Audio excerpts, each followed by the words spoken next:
It's a blowout. 8th inning, 10-3.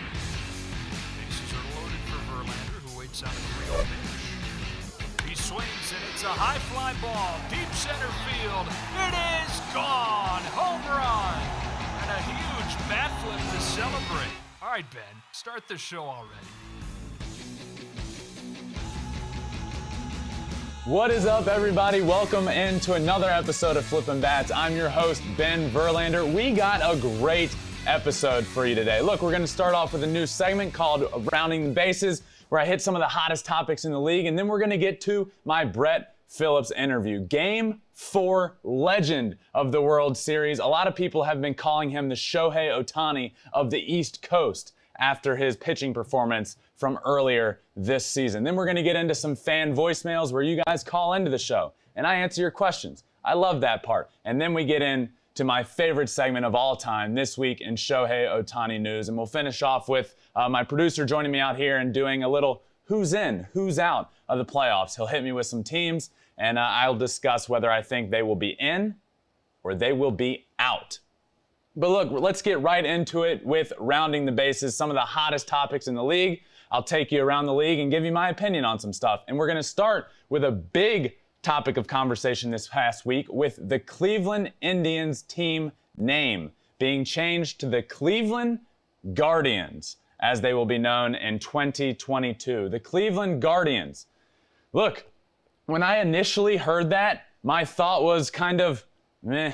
I don't really love that. But look, I put a lot of thought into this, and it's impossible for there to be a team name for so many years, and then you get and you hear a new name change, and just to be like, oh, I love it. It is so hard to come up with a classic team, a name that sounds classic. So I've grown to appreciate the name that they are going to be called, the Cleveland Guardians. And look, I wanted to point out one thing with this logo that we have up on the screen right now. It's the logo with the baseball and the Cleveland Guardians G. One thing I thought was really cool about this logo is how the G is almost gripping the baseball like it's a fastball. And I didn't realize this off the top. I just kind of glanced over the name and all the logos.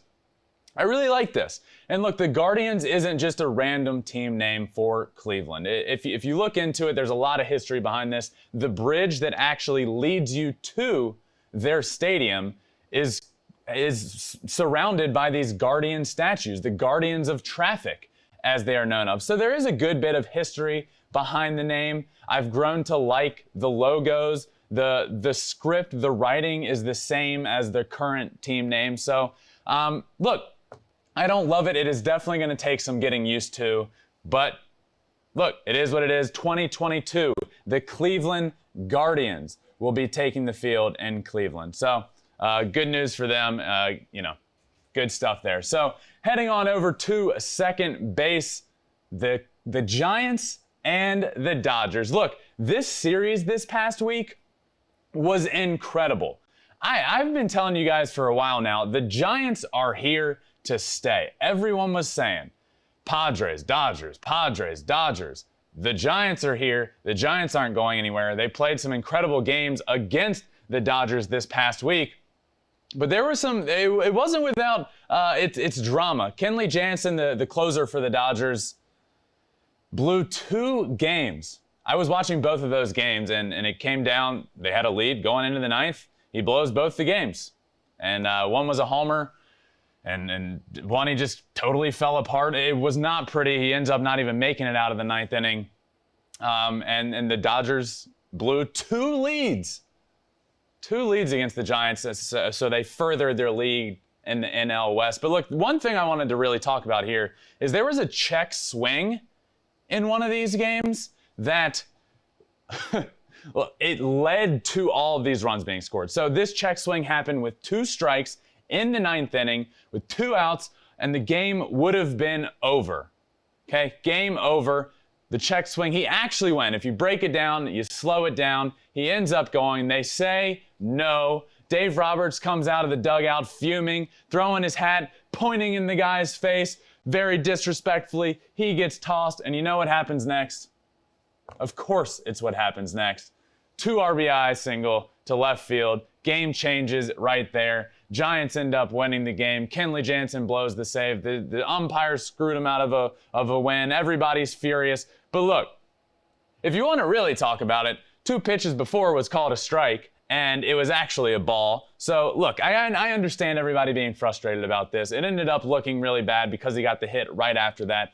But it brought me to another point that I want to make very clear. This is one of my hottest, most passionate takes in all of baseball right now. And it has to do with that check swing that we saw. In that check swing, they actually did ask the first base umpire, did he go? He said no.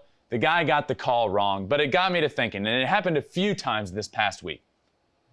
We need to stop making the call as a home plate umpire, whether the batter swung or not. I played this game for a long, long time, and nothing got me more fired up than knowing that I didn't swing the bat, and the home plate umpire points at me and says, yes, he did. And I'd turn right back around and say, no, I didn't. Just ask the first base umpire. It's not hard. There were a few instances this week where that home plate umpire comes out, makes the call, and the batter's furious, and rightfully so. I don't even care if I did go. I just know that you can't see it behind the plate. You can't see it to make that call. And there's a guy 90 feet away that's watching me specifically just to see whether I went or not. Just ask him. And this situation in this game really got me to thinking about that. And there was another instance this week where the home plate umpire made a call when the batter did not swing. And he made the call on his own. And it was a big game-changing call. And he said, yes, he did. And it really just grinds my gears, man. I get so fired up about this. I'm tired of it. Just ask the first base umpire for help, okay? Super easy. All right, on to third base. Yermin Mercedes of the Chicago White Sox. One of the coolest stories in all of baseball this year. He comes over to the White Sox as a Rule 5 pick, okay? Rule 5 guy. He's a little older as a rookie, and he tears the league apart. Absolutely destroys it. Gets a hit in his first 8 professional major league at bats. 8 for 8 to start his career, and he just keeps tearing it up. He has an incredible first month and a half of the season. And then we all know what happened. We all know the story of what happened here. Tony La Russa, Yermin Mercedes hits the 3-0 home run, and he's on top of the world, rounds the bases, game over. They win 50-0 that game, and they come back in, and Tony La Russa says, I don't love that. That will not happen again. That will not happen again under my watch. And look, I'm not going to debate that back and forth. I have my opinion on it, which I've talked about here a lot. But post that situation, Yermin Mercedes really struggled. He really struggled. He ends up getting sent down to the minor leagues where he's there for a few months. And then it leads up to this week where Yermin Mercedes, a member of the AAA team for the White Sox, says in an Instagram post, it's over. I'm done. I'm retiring. I'm leaving the game of baseball, at least for a while, is what he said. And it kind of sends people into a frenzy online. It's like, what do you mean it's over? You were great, and then you struggled, and now you're down in the minor leagues. You're playing just fine. What do you mean it's over? So it came out later. Later that night, Tony La Russa makes a statement about it and says, look, I'm going to call him. I'm going to talk to him. I believe he has a future in this game, and I'm going to call him and tell him that. And that was kind of all from that day. So in that day, Yermin Mercedes announces his retirement. Tony La Russa says, no, I'm going to call him, see what I can do, talk to him. Fast forward to the very next day where Yermin Mercedes unretires, announces it in his Instagram post with this phoenix rising up from the ashes, like he's Michael Jordan returning, saying, I'm back. But Yermin Mercedes with the post announcing after less than 24 hours that he is coming back and he will actually be back. And he suited up for the AAA Charlotte Knights that night, and he was back in uniform. So all in this 24-hour span, he hinted at retirement. He retired. Tony La Russa says, what's going on here? He unretires, and then he plays in the game that very next night. I have an opinion about this, obviously, and it's that, look, I firmly believe what Tony La Russa said to him when he was still in the major leagues and on top of the world resulted in him struggling.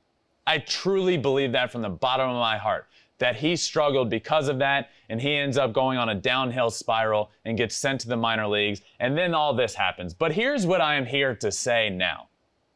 Yermin Mercedes needs to be mentally tougher, okay? I do believe him getting told that he was in the wrong resulted in him struggling, and it's mental. Baseball is so mental. But for all this to happen, he needs to be tougher. And from my experience, and look, I know this better than anybody. I played professional baseball, and I couldn't separate, and I couldn't get to where I needed to mentally. When I struggled, I really struggled. So I know that this game now is all about being mentally tougher than that next guy. And this is not it. This isn't being mentally tough. This is getting sent down and not being happy about it and pouting and retiring. And we got to be mentally tougher than that. You're not going to make it at the biggest level in the world if you can't be mentally tough and handle your struggles. But look, drama, drama, drama. That's what happened this past week with Yermin Mercedes. Retiring, unretiring, now he's back, and we'll see if he makes it back to the big leagues. Like Tony La Russa said, he believes he has a future. But look, bringing this all home, the Detroit Tigers. I want to talk to you guys about the Detroit Tigers, the organization that I played in for 5 years, that my family has been a part of for almost 20 years, it seems, 18 years. The Tigers are in a really good place right now. And look, they don't have the best roster on paper. They weren't expected to compete this year, but you know what they're doing? They're competing. And they came out of the All-Star break winning 7 straight games, and they became fun to watch. And it got me to thinking, why? How is this happening? How is this happening right now? And you know why? It's because of the top. It's because of the guy at the top leading this team. AJ Hinch comes over to the Tigers after this offseason, and he is leading this team incredibly. And we talked to Michael Fulmer, friend of the podcast, earlier this year, and asked him about AJ Hinch, and he just said it's different. It just feels different what he's doing. And you can see it. This team shouldn't be winning games, but they are. And it makes me so excited for the future of this team, because for so many years we were told the future of this team is close. The pitching staff is going to lead the way. We have our guys coming. We have our guys coming. They're here. And that's the coolest part of all this, is for so many years, the pitching staff was coming, and that's what fans had to look forward to. And now they're here. Guys like Scooble and Matt Manning and Casey Mize, they're doing incredible at the big league level. And you have them led by AJ Hinch, and now it's gone from the pitching is the future, and just trust us, it's coming, it's coming, it's coming. You can see it. You get to see it now. You can see it happening. And now what we're being told is, the future of the offense is coming. Just trust us. The future is coming of the offense. And this is what gets me more excited than anything. Spencer Torkelson, Riley Green, Dingler, these guys are coming. And they're not just like guys that have turned themselves into prospects. They're big-time guys that I am telling you right now are going to be all-stars at the big league level. Spencer Torkelson is 1-1 in the draft. First overall pick out of Arizona State, an absolute stud. Riley Green was the 5th overall pick, a high school guy. Goes and gets it better in the outfield than people that I've seen in a long time. And he rakes at the plate. These guys are the real deal. And they have the right guy leading the helm in Detroit right now in AJ Hinch. If you aren't excited about the future of the Detroit Tigers organization, then the only explanation for that is you're a fan of somebody else in the AL Central, because this team is going to be fun. In my opinion, they aren't 1 year away. In my opinion, they are 2 years away from being a playoff team. This year, we're seeing it. We're seeing the glimpses of what's to come. Next year, we're going to get to see those guys like Torkelson and Green make their debuts. I don't know if they'll make the team right off the jump, but they're close. And at some point next year, they're going to be there.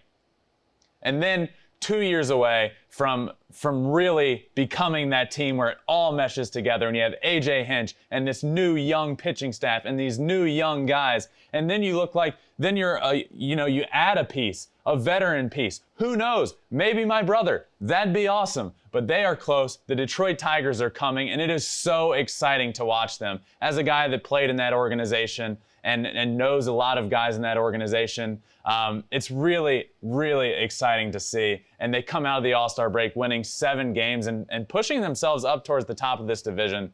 But it's the future of these guys that makes me super excited. And speaking of the future of the Detroit Tigers, let's get right into this week's Twitter poll that we asked you guys at Flippin Bats Pod on Twitter. We asked, which rebuilding franchise is going to make the playoffs first? We gave you 4 options: the Detroit Tigers, the Seattle Mariners, the Baltimore Orioles, and the Miami Marlins. So let's take a look at the vote and the poll and see who won. And at the top of the list, and I totally agree with this, the Detroit Tigers won with 37.1% of the vote.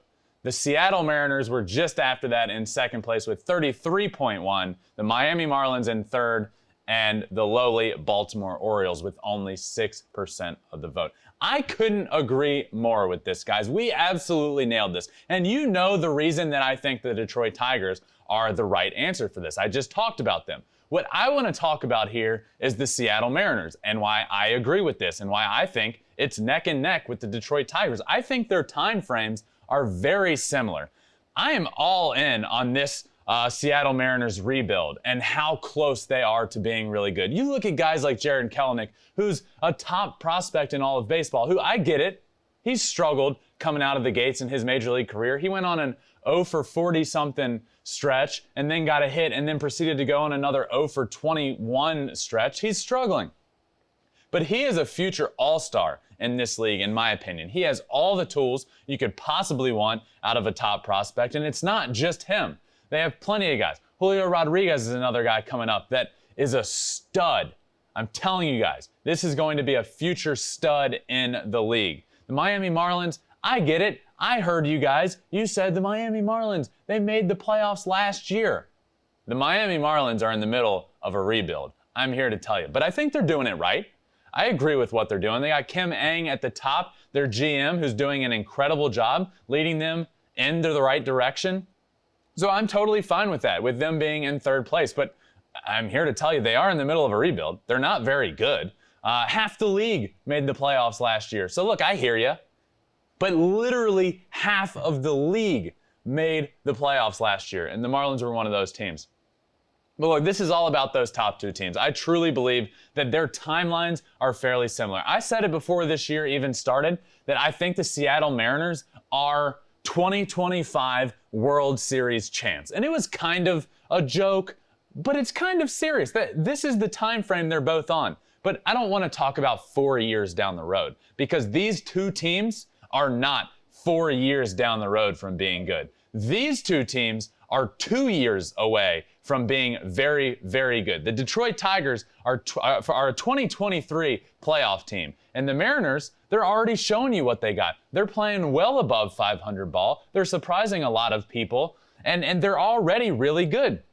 These teams are close, and I love the results of this poll, with the Tigers being number 1 and the Mariners being right on their heels at number 2, because that's truly how I believe this times out, and I truly believe their timelines are very close. So thank you guys for voting on this week's Twitter poll. It's just another way for you guys to get involved with the show. So if you aren't, follow Flippin Bats Pod on Twitter and weekly. We do these polls that we give you guys, you vote, and then we talk about it on the show. So like I said, just another way for you guys to be involved. And thank you for voting on this week's poll, which was, which rebuilding team will make the playoffs first? But speaking of the playoffs, let's get into this week's conversation with a guy that stole the show in the playoffs last year. Game 4 legend, Brett Phillips. So let's get into my conversation this week with Brett.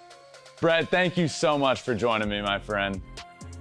Ben, what's up, brother? I appreciate you having me on here with you. How are you doing? I'm doing great, man. Hey, before I get into it, normally we start with trivia, but I'm going to start with the All-Star game because I just saw you recently at the All-Star game, and I actually didn't know you were going to be there. So I'm out on the purple carpet, and I look over, and there's this guy dressed to the nines, looking like a legend. And I first see him, and I look over because all these mascots are coming out. And of course, Brett's there, like checking for their credentials. And that's how I realized you were there. You're sitting there, like checking the credentials of all these mascots. But what a fun time that was. Yeah, that's what I do. Obviously, make sure everyone's in the right place, first of all. But second of all, I wouldn't have been looking so good if it wasn't for MLB hiring me a personal stylist. They had to go out into the world and find the best one possible to kind of dress me up. The saying goes, you can dress me up, but you can't take me out. And luckily, I appreciate you noticing the swag that I was presenting. But thanks to MLB for my stylist. There was lots of it. But hey, look, so we were, Brett and I, right before this interview started, we're talking about these jerseys I have up in the background here on my set, and one of them is my jersey, Verlander number 32, and it's got an Old Dominion sticker, it's got a PlayStation 5 in there, and Brett goes, and I quote, "Yeah, I don't have any Ben Verlander jerseys in my house, just World Series walk-off jerseys," just throwing the shade right at me. I'm going to be honest. That Ben Verlander jersey would look really good right next to the Brett Phillips walk-off in the World Series jersey. So maybe after the show, we can hook something up, jersey swap. You know how they do in like the NBA. In the NBA, we'll do a jersey swap. Yeah, let's do a jersey swap. All right, so we got some trivia questions for you. We got a leaderboard. Nick Castellanos is actually at the top with 9 correct. All right, so you got 60 seconds, career questions. Let's see how good you do, all right? Oh, man, you might as well put me at the bottom. All right, here we go. Who was your first career home run against? Jeremy Hellickson. Who was your first career hit against? Jeff Samardzija. First career strikeout against? Jeff Samardzija. Where did you bat in your first MLB at bat in the lineup? Number 8. What was your jersey number in your debut? 33. Who batted behind you in your debut? Oh, Junior Guerrero, the pitcher. Yep. Where was your first away game? Arizona Diamondbacks. Who were the 2 starting pitchers in your MLB debut? Junior Guerrero versus Jeff Samardzija. What's your longest career hitting streak? 3 days? 3 games? Only career postseason hit against? Oh, Kenley Jansen. There it is, and that's time. Dude, you didn't give yourself enough credit. Tied there at the top. So, 1, you didn't give yourself enough credit because you did great. Also, you didn't give yourself enough credit on your hitting streak because it's 5 games, not 3. Oh, 5 games? Put me in the Hall of Fame. You're a legend. An absolute legend. I only got all those answers correct because, I haven't been in the league as long as probably the guys you've interviewed. They're probably thinking back like 10 years. I'm thinking back, just a year or 2. So I remember that postseason hit. It just happened. All right, so I want to ask you a question about being something I overheard on the red carpet, not because I was eavesdropping, but because you were literally right next to me. And Dave Roberts comes up to you, and you introduce yourself as, "Hello, Brett Phillips, Game 4 hero." Tell me about that question that conversation between you and Dave Phillips or Dave Roberts right there. That was probably one of my favorite interactions of the All-Star game. I see him coming down with his family. He comes up to us. He knows Xavier. He looks at me. He doesn't know me, rightfully so, and I introduce myself. "Hey, Dave, how's it going? Brett Phillips here, Game 4 hero." And he just absolutely exploded in the best way possible. I think he said something along the lines of like, "That was the worst night of my life. You airplaning out there, like worst game I've ever been a part of." And I just was filled with joy in that moment. And it was all fun and games. Obviously, they won the World Series. Shout out to them. But in that moment right there, it was just comical, the reaction. I'm glad you got to witness it. Well, yeah, I look over and you literally have Dave Roberts he's like doing the airplane right next to you, explaining the situation. Yeah, I mean, he couldn't have given me a better reaction. So that's what it's all about. Yeah. So I want to talk about, I often ask guys about the minor leagues because it's what I experienced, and I know how much of a grind it can be, and it always is, and it's very unique to baseball because nobody just gets drafted and goes straight to the big league. So everybody has some minor league stories along the way. What's a minor league story that you remember that you'll like remember for the rest of your life? Oh man, I mean, there's so many. I think I've got 8 seasons in the minor leagues, and I always tell everyone what I'm most proud about of my career is my time in the minor leagues. I think when guys get to the big leagues, they forget a little bit about the grind and what kind of molded them into the big league players that they are. For me, I've remembered almost every part of my minor league time, whether it was good or bad. As for one story that sticks out in my mind, I mean, I don't necessarily have any crazy stories. I just remember being in like Lancaster, California, where it was, I think, the only time ever a game has been winded out because there's like 40 mile per hour winds, right? That's like, I live in Florida. That's hurricane. That's like category 1 winds. And it was just out in the desert and we got winded out, like not rained out, like just something that only happens in the minor leagues. And I could sit here and talk to you about each year, something weird. I me chasing a possum off the field in Biloxi and almost getting bit. Like there's like things that don't happen at the big league level, right? Like you have to take in your own hands in the minor leagues. But I probably just a few just to name off the top. How do you, and I always wonder this because that's the highest level I made it is the minor leagues. And no matter how successful or, if you're an all-star or a Hall of Famer or not at the big league level, you still made it. And there's still something to be said about that because when I was coming up through the minor leagues, I would have some success, but I would also really struggle. And mentally, baseball just can eat you alive. How would you handle the failures? Because I remember days walking up to the plate and your stats are right in front of you on this huge scoreboard and there's nothing you can do about it. You go 0 for 4, you see it happen. You go 0 for 20 and you see your stats like dwindle. How would you handle yourself mentally in the minor leagues to get to a place where you could rebound quickly and ultimately be where you are now? Yeah, that's a great question. And I think every minor leaguer and big leaguer has struggled with this feeling. I call it more so performance anxiety because we want to perform so bad. We're very competitive. We're professional athletes. We want to make everyone around us proud. But at the end of the day, we have to understand that this game is hard. And I credit my mom a ton. I get my go happy, go lucky, kind of shake things off, have gator skin. These are all things that she's implanted into my sister and I growing up. So, just each day kind of flipping the page, right? Like regardless if I went 0 for 4 or 4 for 4, the next day's a new day.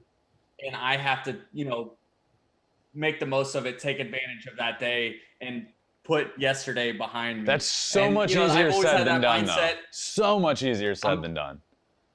Yeah. And again, we're professional athletes and we're super competitive. And, that 0 for 4 day, it's a little more magnified at the big league level. But, even in the minor leagues, that's still professional baseball. You're going to feel some type of way about that. But you have to really try your best to flip the page day to day. So then you grind your way up through the minor leagues. You're there for 8 years. And so the day you get the call and you find out you're going to the big leagues, talk to me about that day. I want to know about that day. I never got that day. You grinded through the minor leagues. I want to know about that day. I'm going to tell you what, it was special. It was the best day of my life. And I wish I could go back and tell myself to be more level-headed and be like, you haven't made it yet, because making it to the big leagues is one thing, but I know you've heard this time after time. Staying is the hardest thing to do. And I got called up for a few days because Travis Shaw was having a baby. So, it was like so exciting, but at the same time, I knew I was going back to AAA a few days later. But in that moment of getting called up, I thought that everything was going to be okay in the world. And that wasn't the case. Being optioned over 10 times throughout my career, grinding back and forth. But, at that moment in time, hearing the call, calling my parents, telling everyone that has supported me. I think I made like 60, 70 phone calls just thanking people who have had an impact in my career. That was an unbelievable moment, something I'll remember forever. But I wish I could go back and be like, hey, it's not over. Not everything in the world is going to be okay because you made it to the big leagues now. All right, so you have, in my opinion, the best laugh in the game. So what I want to ask you about your laugh, and for those of you that haven't seen it or heard it, just like YouTube it or something, it's incredible. Does it ever get annoying with people like forcefully trying to make you laugh? Because I know that has to happen. Like they'll ask you about your laugh and then they'll like read you jokes, and I'm like, this is like painful. Like, stop trying to make it happen. Does it ever get annoying? Thank you so much for bringing that up. Thank you. Yes, 100%. Especially when I'm about to go play a Major League Baseball game and someone says, hey, I have a joke for you. Like, probably the worst time ever to try and get me to laugh. I'm not going to laugh. I appreciate everyone who loves my laugh. It's something that I've had since childhood. Like my mom's has home videos of me laughing like that. But and it's something that I just have to live with. But yeah, not the best time to try and get me to laugh before a baseball game.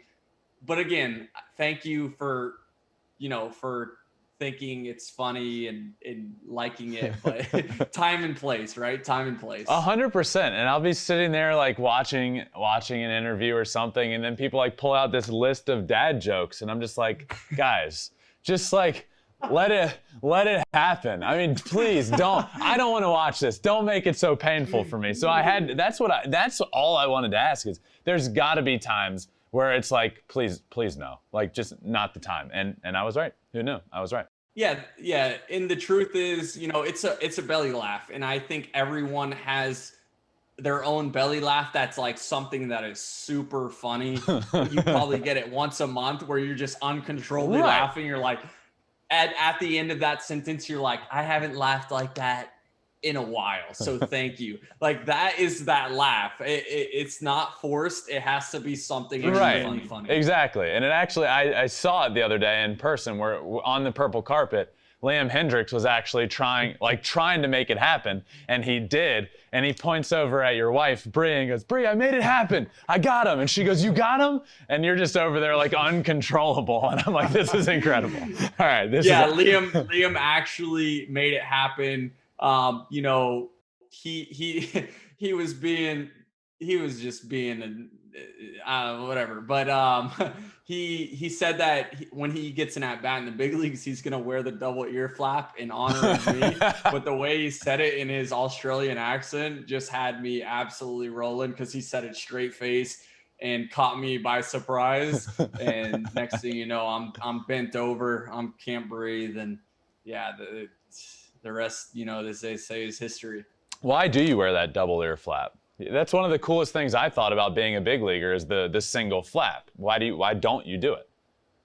Yeah, I wish I could stay here and be like, oh, I'm doing it for all the minor leagues grinding out there. But Ben, it's purely for comfort. If you watch, there's like one guy per team that every time they run, their helmet pops off. And you're just like, yo, get a smaller helmet or like do something about it. Like that big league helmet just does not fit my head.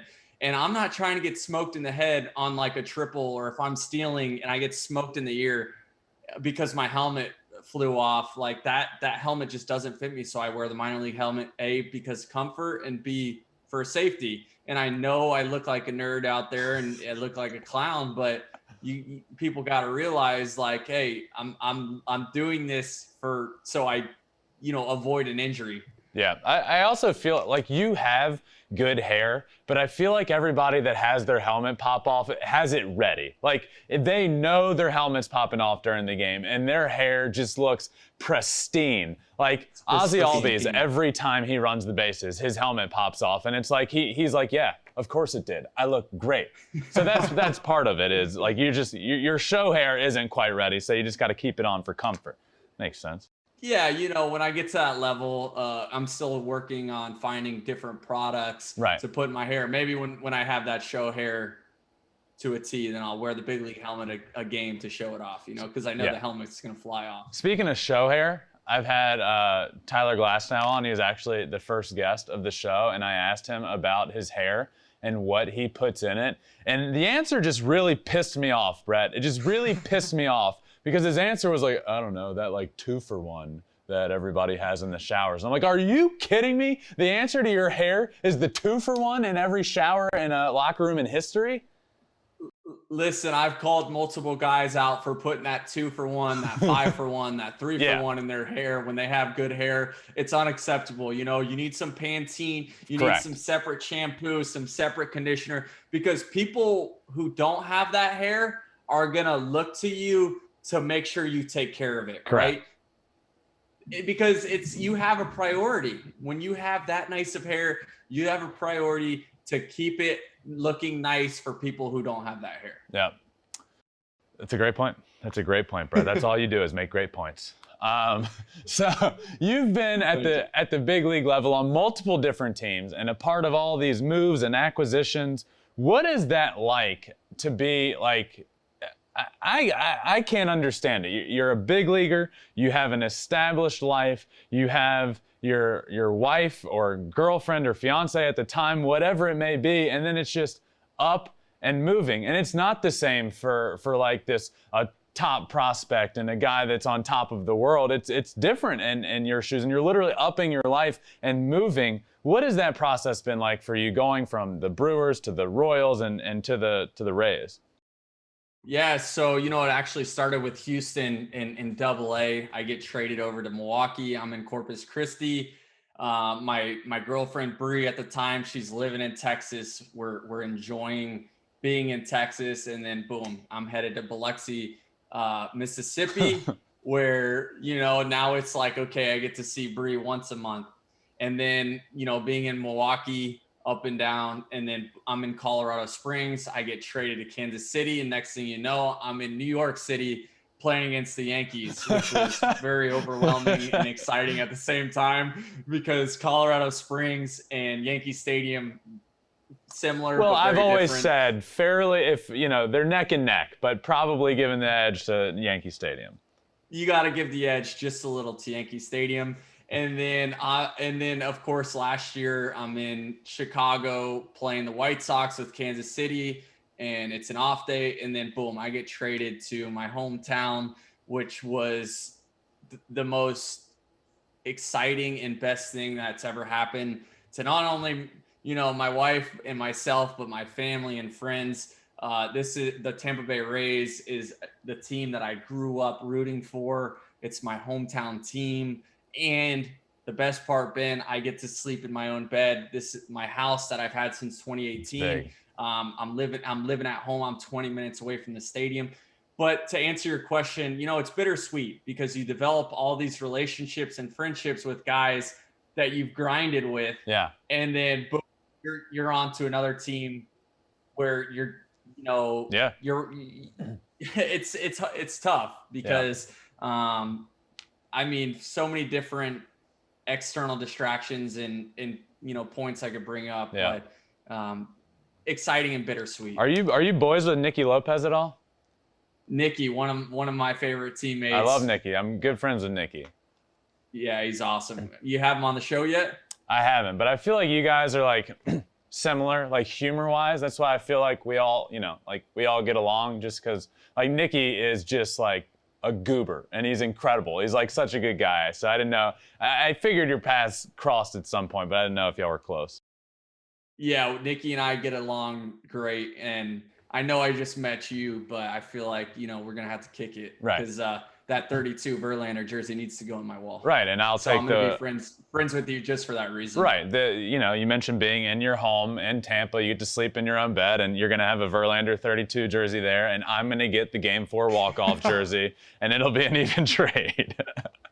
Jersey swaps. All right, so then you end up in Tampa, where you are now, and I need to ask you about the Rays. Like, what is it that I feel like the Rays are always a team that are not expected to win a bunch of games, and then when they do, like when you guys won all these games last year, it wasn't like hot at the right time, because people would say when you beat everybody in the playoffs, they were hot and just won the playoffs. No, you guys were the best team in the American League and in the playoffs and ended up in the World Series all year long. But you look at the team, you look at the roster, and you never expect them to be like the best team. You always expect them to be good but not great, and you're always great. How, Brett? How? What is it with that culture there, or whatever it may be, that makes you guys so good? Yeah, I'll give you the secret sauce, and it starts off with Eric Neander, the GM, letting Kevin Cash, do his things. Kevin Cash, down to the players, is going to let you be yourself. Okay, that's number one. How do we take 26 guys, right? How do we manage the personalities, the egos to come together for one job? That's to have fun and win. Literally, there is zero rules. Everyone's professional. And Kevin Cash just lets Brett Phillips be Brett Phillips, which is going to ultimately translate into success and performance for the Tampa Bay Rays, and so on down the line. There aren't restrictions. There aren't boundaries put around players. So when kids get called up like Wander Franco, Brujan, Taylor Walls, they're going to be able to fit in. They're not going to feel like, they're not going to feel the anxiety or looking over their shoulder or feeling like they have to have their head in their locker, because a veteran guy is going to be on them every single second of the day, telling them that they have to be in the batting cage early before they get in the batting cage. And so there's none of that. So you can literally put that aside, and performance is going to allow it to come out earlier.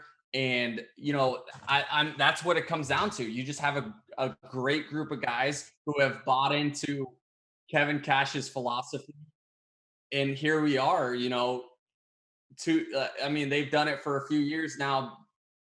And it's just awesome to be a part of. It's incredible. And you mentioned Wander Franco, who was the number one prospect in all of baseball.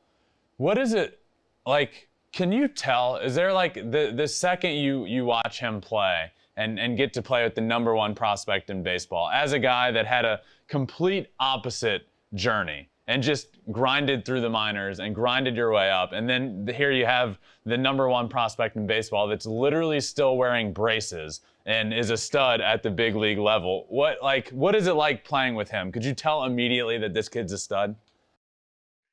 Yeah, I saw that in spring training. It was the first time playing with him, and I knew that this kid, his label of being the number one prospect was true. You and I both know prospect status doesn't always translate to success. The prospect rankings a lot of times is how much they got paid in the draft and how much money they were given in free agency, and that's where they're going to be on the prospect list.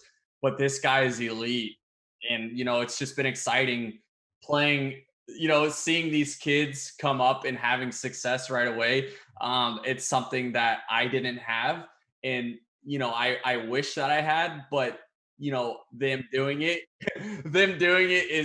is good enough for me. And we're having a great time, and they're allowed to be themselves, which is huge, absolutely huge for them. And I'm just so glad that they were with the Tampa Bay Rays when they got called up, because who knows if that stuff's still going on other teams with like the hierarchy and the veteran player. Oh, it absolutely is. It is. Point his finger and make sure everyone's doing that. Like, come on, like let's come together.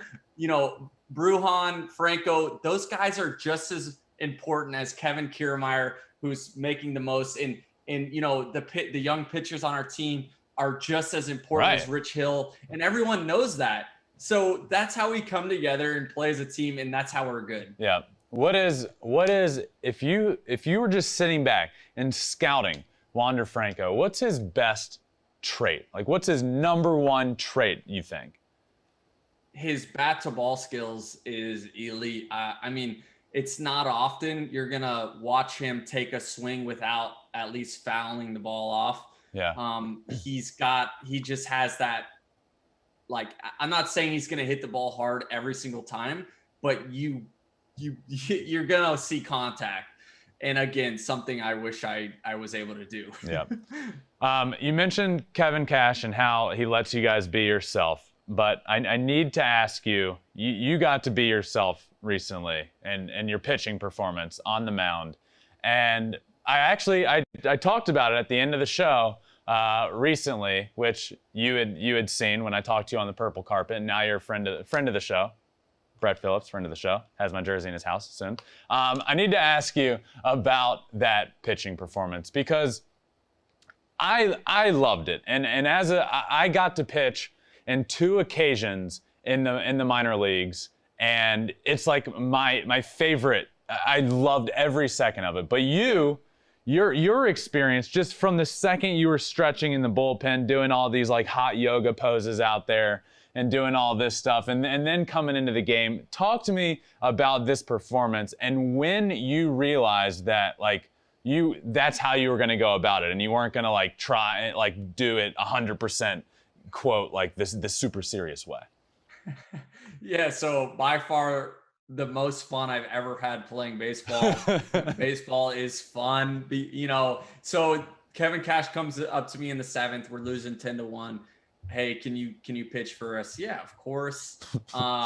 He's like, don't get hurt, just throw the ball over the plate. And I said, all right. So I hadn't done anything, I hadn't stretched or anything. So I run down the bullpen, and I'm gonna be completely honest with you, Ben. I did not know that there were cameras in the bullpen. Like that didn't cross my mind that there were cameras on me. So like when I was doing all that stuff, I was more so A, stretching, but B, making like my teammates laugh. The bullpen guys laugh. The bullpen guys laugh. Like I didn't know until I got back to my phone and I saw 20,000 new followers, and I'm looking at my phone saying what's going on, and I'm seeing the video of me warming up, and I was like, no, you didn't. Like exposed in 4K, like the cool kids would say these days. Yes, the cool kids. So you know, I go out there talking to Teoscar Hernandez before the inning. You guys saw me yelling at him, basically letting him know you've got no chance. Like, I know you're an all-star, but listen, you've never seen a pitcher like me. So I run out there, Ultimate Warrior style, like all business. And I told Stan, our bullpen, that I want to throw one at least like 85%. So I go out there, and who was the first batter? Gosh, I forget who it was. I was like telling him, hey, back up. And he didn't know what I was saying. Obviously, he's never had a pitcher tell him, just move off the plate. Yeah, move off the plate. So I let one ride like 94, and it was probably 85, 90%. Okay, time out, Brett. Time out. 85% is not 94 miles an hour. Look. That was not 85%. If that's your math, you're saying you got like 100. You got 100 in the tank. I think I got around 100 in the tank. Probably not 100, maybe 95, 96. But anyways, I didn't want to smoke him like that. Oh, Jonathan Davis, that's who it was. Like I would have felt so bad if like I threw it as hard as I could, and I just squared up, like a position player squaring a position player up. Like that's probably the worst look ever. Right. So thank God it didn't go in that direction. And then I showed ranges. I come down to 47 just to let everyone know I've got both. You know. That's That's quite the range. That, like, if you're a batter, you don't want to face that. Even if you, like, said, hey, I'm just going to keep throwing 47 the rest of the time. The fact that they know even next time you step on the mound, you don't even need to show it again. They know. And mentally, you already have the edge over them, in my opinion. Yeah, as a hitter, you have to respect that, right? Like, this guy has shown 94, and then he's throwing 47, but at any time, a fireball's coming at you. Exactly. And you have to respect that as a hitter.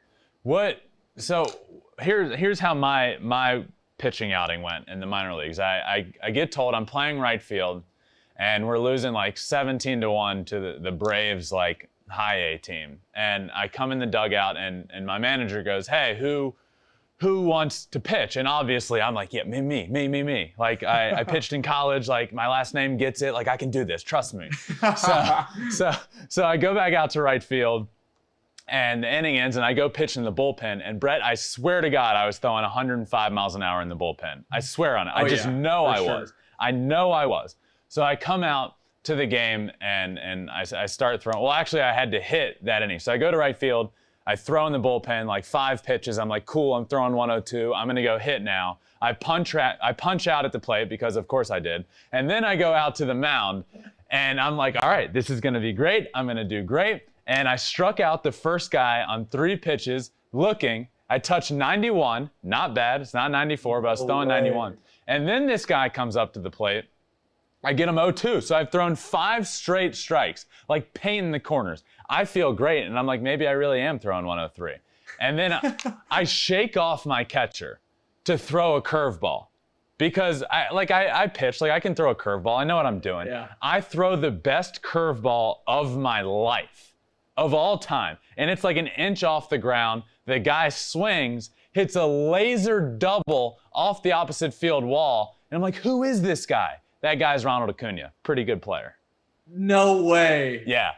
That is awesome. That is such a sick story. I want to see that. It makes me feel better about, like, I'm like, I just threw the best curveball of my life. Who is this guy? And this guy ends up being, like, the greatest player the game's seen since Shohei Ohtani or whatever. So after that outing, were they like, okay, you want to explore pitching, or? No, I come back in the dugout, and my manager's like, I said 75%. And I was like, yeah, okay, you had to know. Like, we're losing 17-1.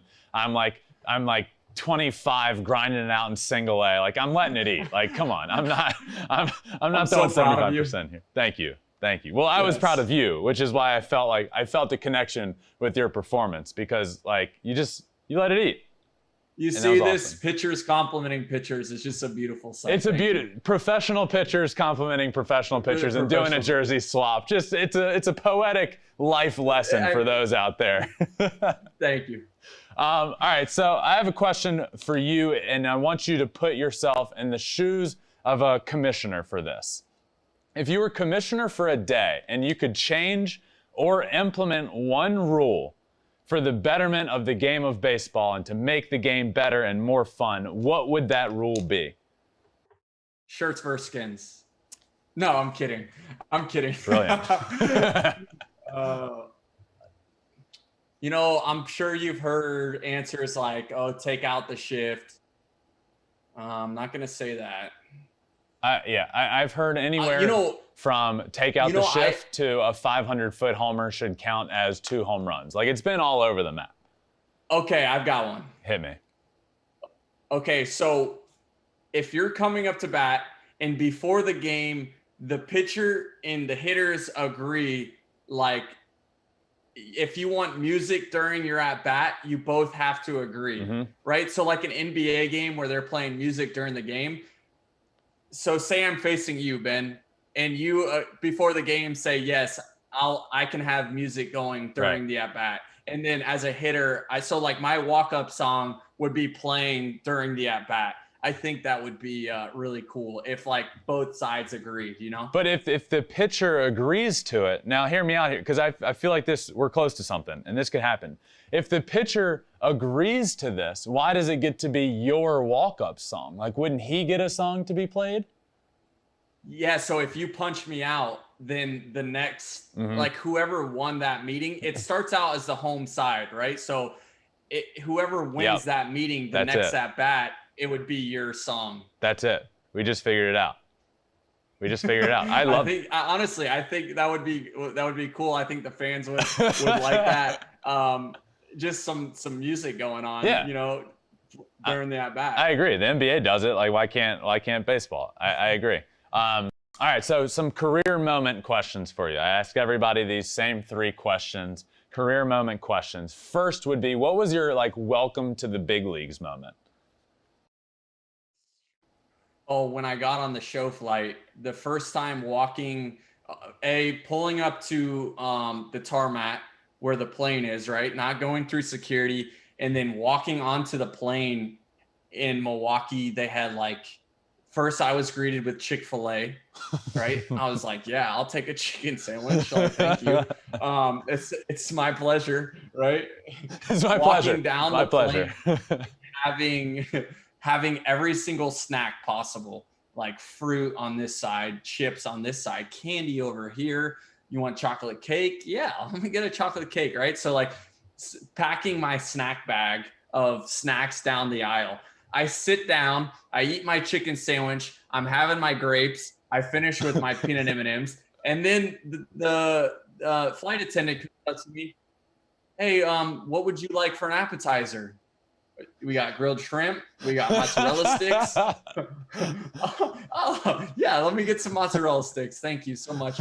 All right, I eat my mozzarella sticks, we take off. 20 minutes later, hey, we're about to serve our full course meal. What? Yes, please. Can I get a steak with the veggies? That would be amazing. Thank you so much. And then to finish the night, on the way down to where we're landing, we've got ice cream, we've got warm cookies and milk. Yes, a warm chocolate chip cookie and a glass of milk would be amazing. And then I landed at least 20 pounds heavier. Yeah, how much did you eat on this flight? I'm looking around. No one else is ordering anything, right? No one else is eating it. I'm literally eating it all.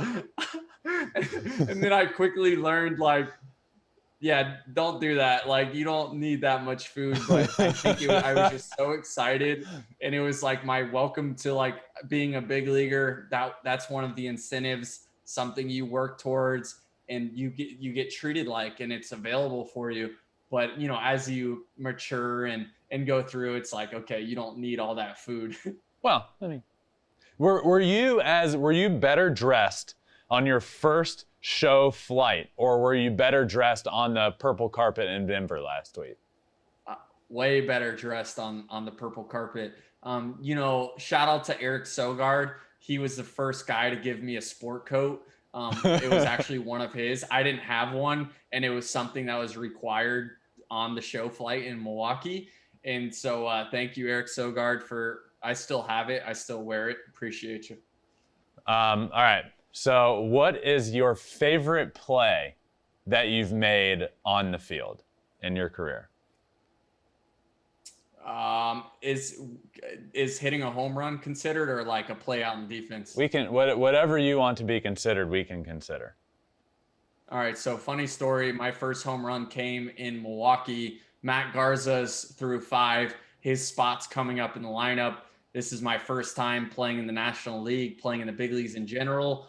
And I'm down in the batting cage by myself, hitting off the tee, kind of listening to some music, not paying attention, and everyone's looking for Brett Phillips to pinch it. I don't know why the last spot they looked was in the batting cage. But Ben, when I tell you I ran from the batting cage to the plate, it was full on sprint. You're up right now. I put my batting gloves on.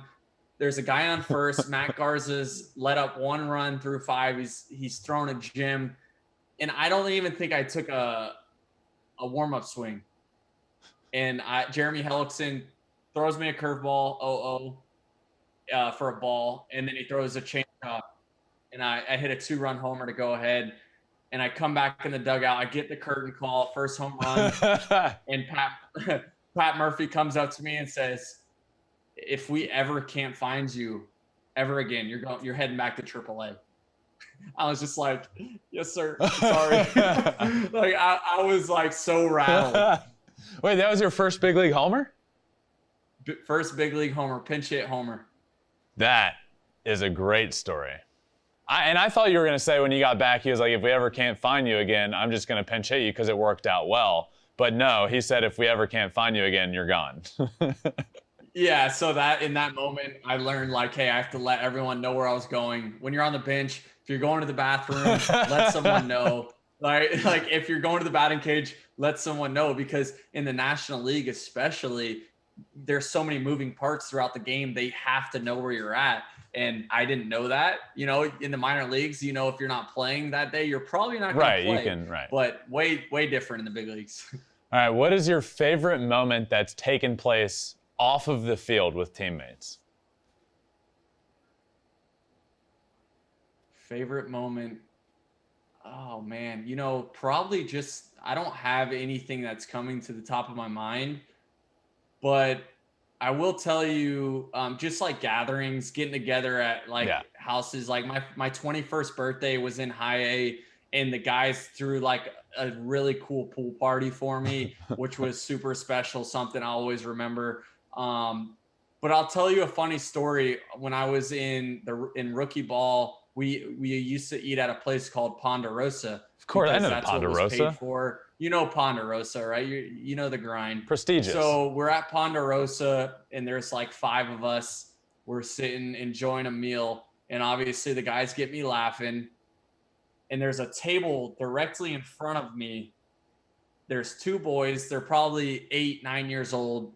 And the guys got me laughing. These 2 boys are up on their chair, and they're just like pointing at me, and they're dying laughing, right? Like they're up on their chairs, like bouncing, doing the kid like laughing, right? And the mom says, "Stop, he has a problem." And I just like got so embarrassed. I'm like, guys, we gotta go. We gotta head out. But no, I mean, so many just. The camaraderie is probably my favorite part of playing professional baseball. You know that. Getting to know guys, hanging out with the guys. Yeah. So.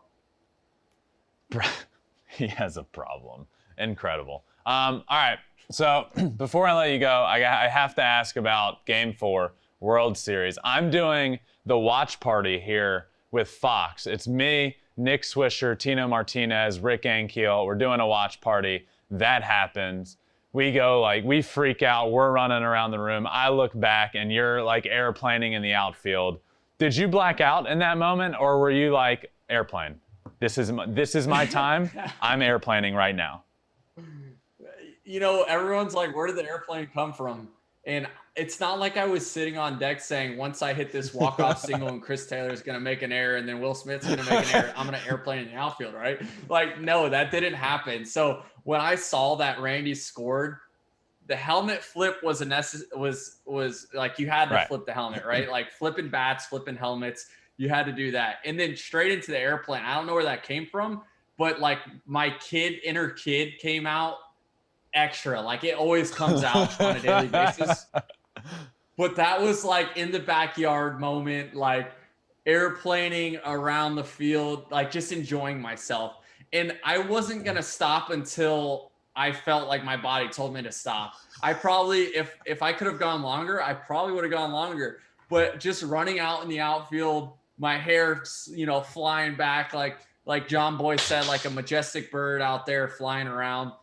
But yes, I almost passed out, literally. After the fact, after they dogpiled me, I was already out of breath. And you've probably heard this before in an interview, but like it was the first time ever having to get an IV because I was super dehydrated so quickly. Like I sent my body into shock, and my resting heart rate was like 170, which is like your active cardio heart rate. So you legitimately, your body went into shock. Yeah, I literally forced my body into shock through excitement. And it's so embarrassing, but funny at the same time that like the first time I've needed an IV in my life was because I was excited. It's literally a full circle moment for you because your body goes into shock from excitement people in the stands are pointing at you and moms go, "No, honey, that kid has a problem." Yeah. Oh my gosh, touche, Ben. It's a full circle. Touche, Beignet. Full circle moment for you, for sure. But yeah, one of the coolest. So I need to thank you because that was like the first thing I ever did with Fox, because I had just finished playing not long prior, and I'm doing that, and that's a moment I will remember forever. So thank you for giving me that moment.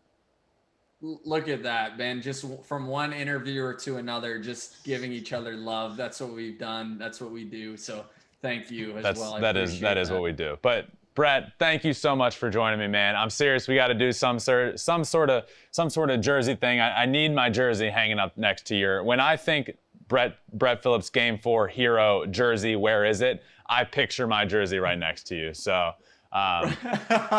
Thank you, Ben. Thanks for having me. Of man, course, it's been a pleasure. I'm looking forward to shooting the breeze with you. We gotta hang out here. We soon. do, man. So for sure, come back on anytime. You're now a friend of the show. Loved having you, man, and good luck this season. I'll talk to you soon.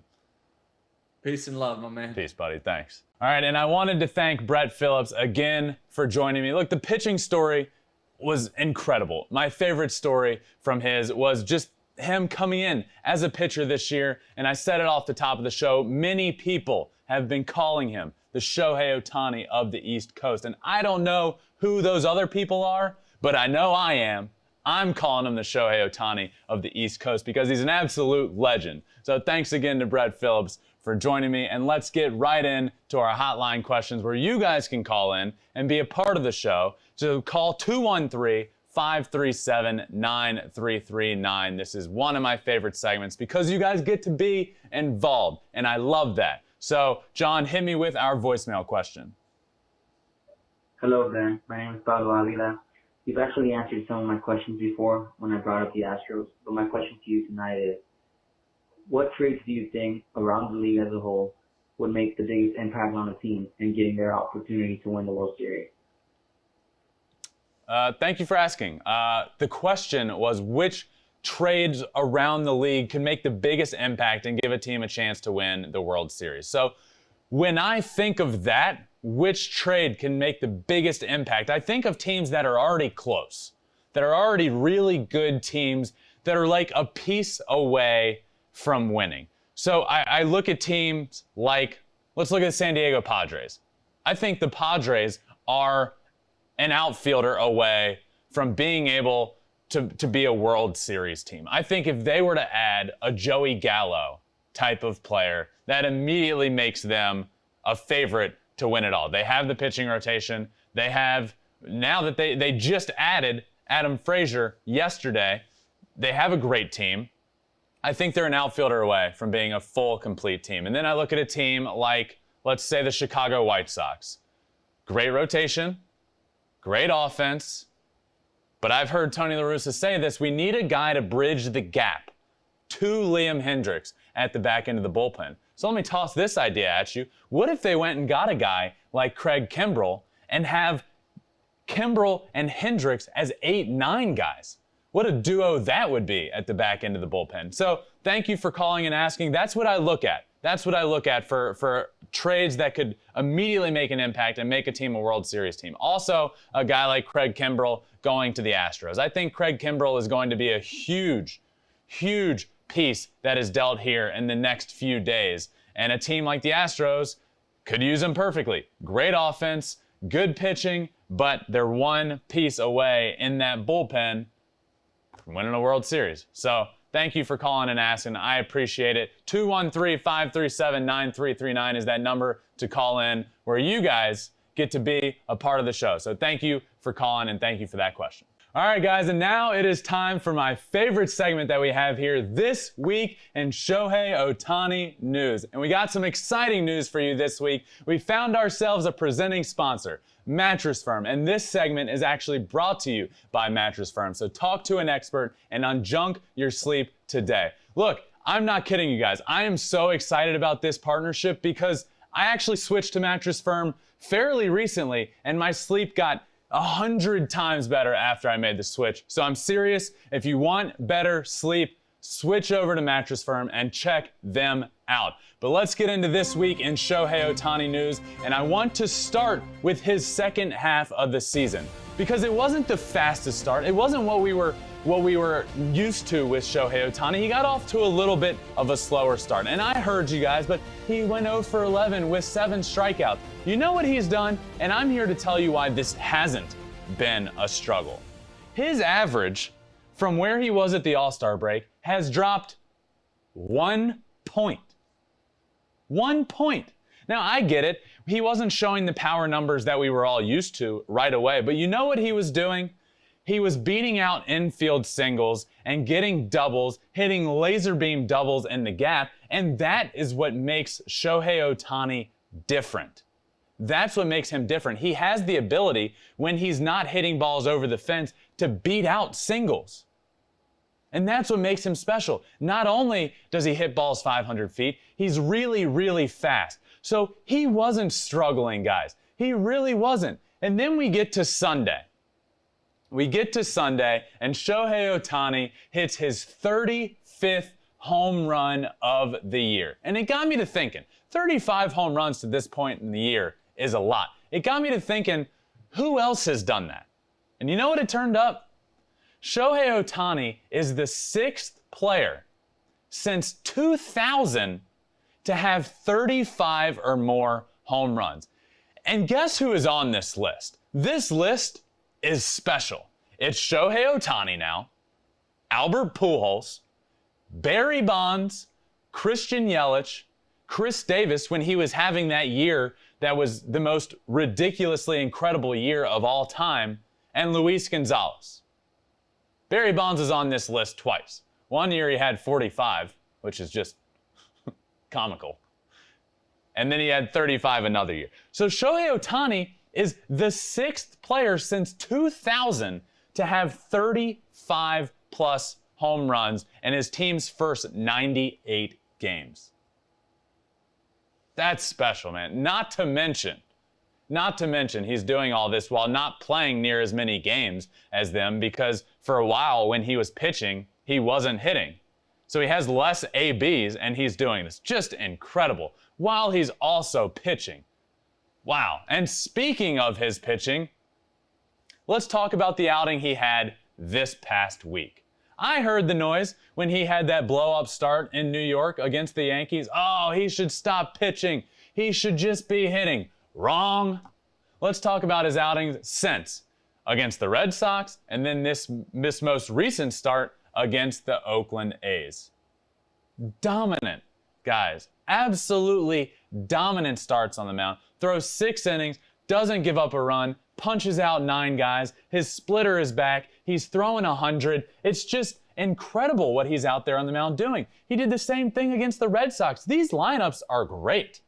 The Boston Red Sox lineup, who's leading the AL East, the Oakland A's, who are in 2nd place in the AL West, are a really good team. And he's going out there and just dominating. In his first start back from the All-Star game, he dominates. Look, you guys saw what he did in the All-Star game. He went out there and he hit 100.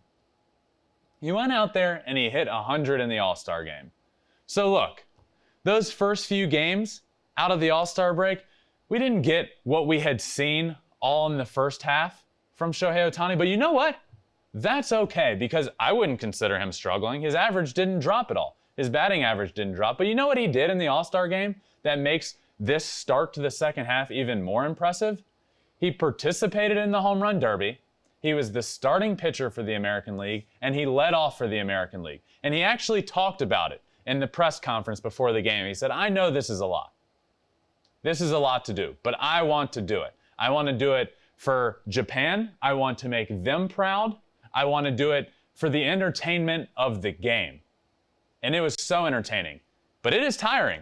It is tiring. And he comes out of the second half a little slower than we were all used to, but still getting his hits. And then Sunday, he hits a bomb that you can't tell me was any less than 600 feet. An absolute bomb. His first start back, he has an incredible outing. The team didn't end up winning, but he didn't get the loss because he didn't give up a run. It's hard to get the loss when you don't give up a run. Fun fact, you can't get the loss if you don't give up a run. So he had a dominant outing, and then he hits the bomb on Sunday. That puts him in elite territory. I mean elite territory. Look at these names. Barry Bonds, Luis Gonzalez, Christian Yelich. Are you kidding me? These names are elite. And he is now on that list, the 6th player since 2000 to be on that list. Absolutely incredible. So let's talk about the giveaway.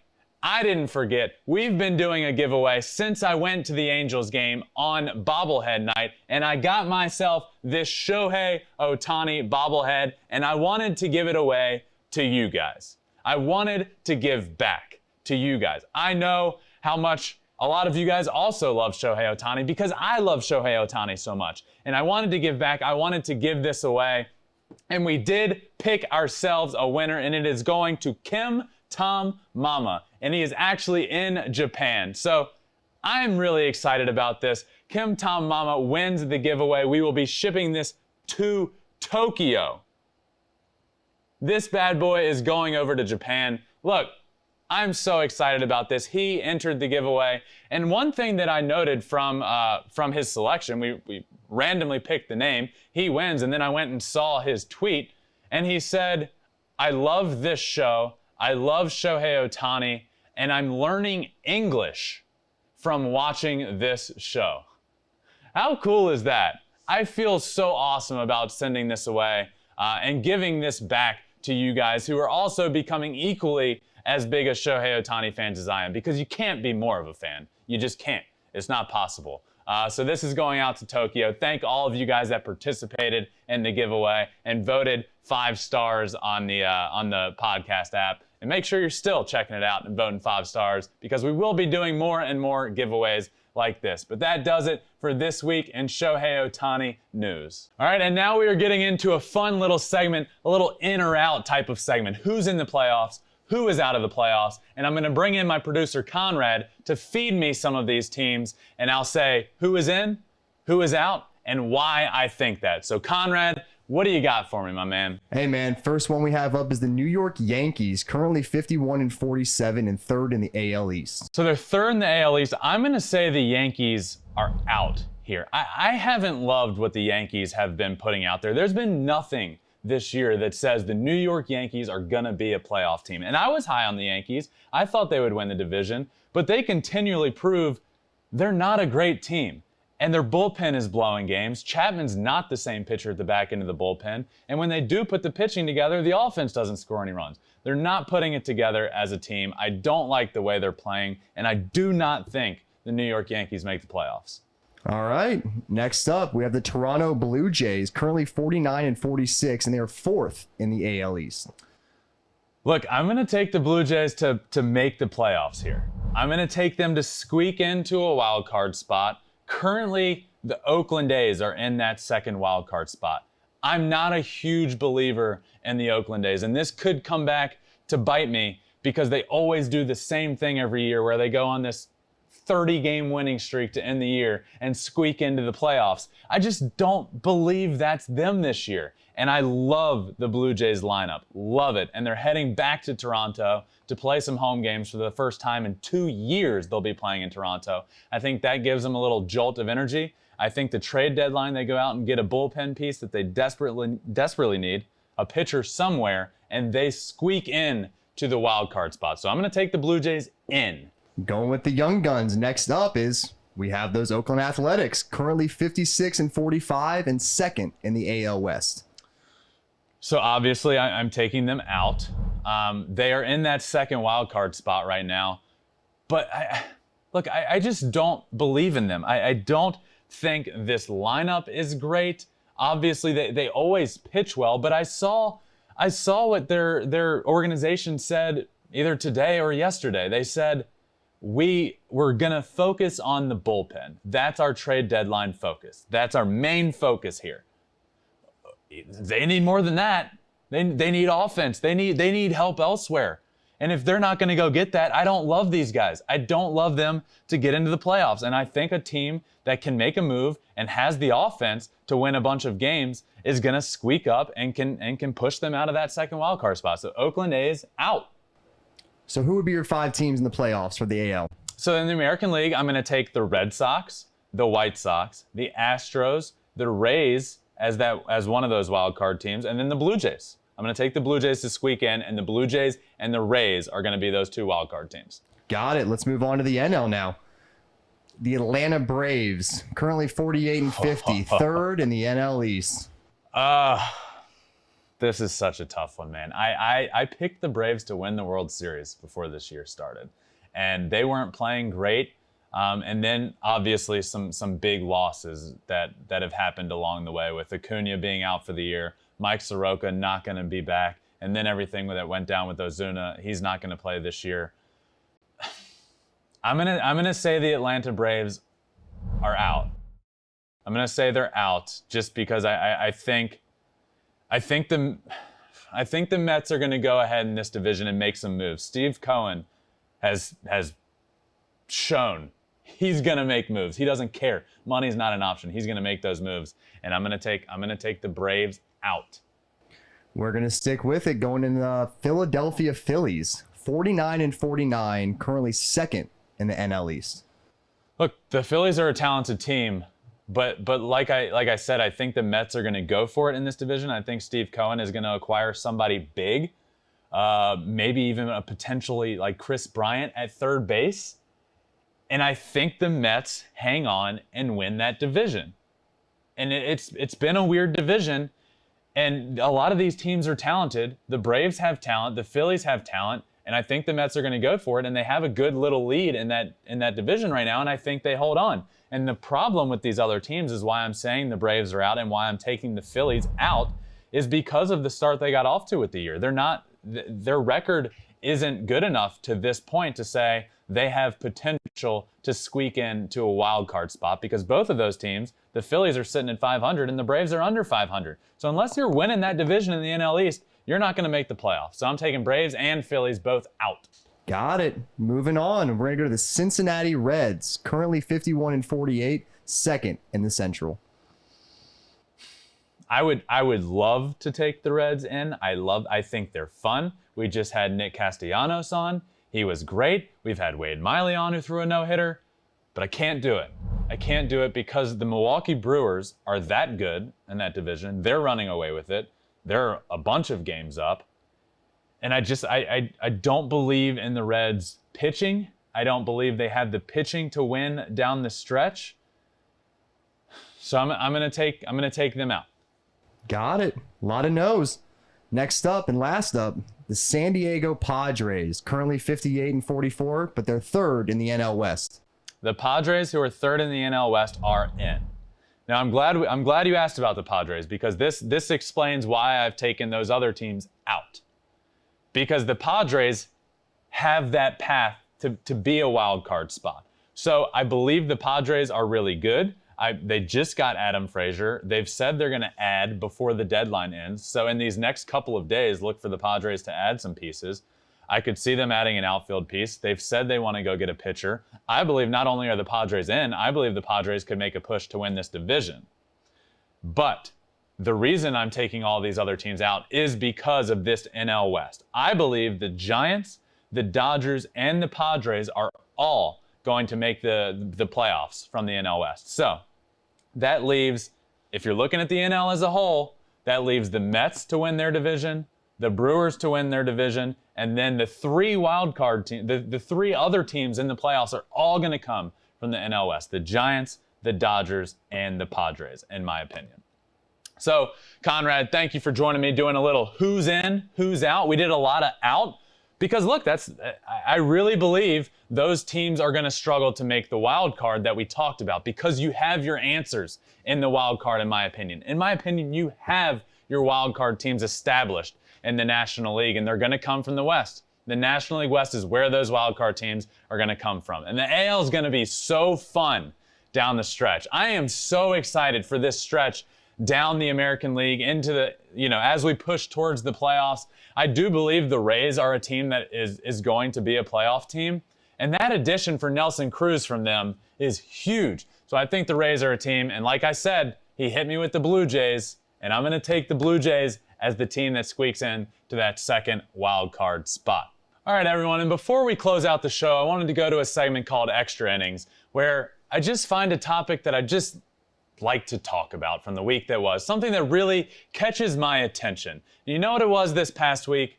Charlie Freeman, the son of Freddie Freeman, who at the beginning of the year, this started a while ago, beginning of the year when Freddie Freeman wasn't playing great baseball, Charlie Freeman goes to his dad and says, "Dad, I need you to make the All-Star game so I can meet Fernando Tatis Jr." And Freddie Freeman goes, "Is that the only reason you want me to make the All-Star game?" And Charlie goes, Yeah, it is." So fast forward to him propelling his dad, who's the best dad ever, who ends up going on to make the All-Star game. I can only assume just because Charlie wanted him to meet Fernando Tatis. So fast forward to the All-Star game where it happens. Charlie Freeman got to meet Fernando Tatis, and there were some videos posted by his mom at the All-Star game with Charlie walking off the plane, walking around the hotel, looking for Fernando Tatis, and then it finally happens at the All-Star game in the dugout. They met, they took that picture together, but that's not where this story ends. Right after the All-Star game, the Padres go to play the Atlanta Braves in Atlanta. Who's there? Charlie Freeman is there, sitting right behind home plate. Fernando Tatis comes out on deck, actually finds him sitting there, and they wave to each other, and Charlie gets so excited. It was such a cool moment to see. It's just, look, we can talk about what happens on the field all day. I love baseball. I love talking about baseball. I love talking about what's happening on the field. But it's moments like these that make a difference, that really make me happy. And right after that game where they waved to each other on the field, Fernando Tatis signed a jersey for Charlie Freeman, and Freddie gave it to him in the garage after the day, and they posed with it. And it's just such a feel-good story.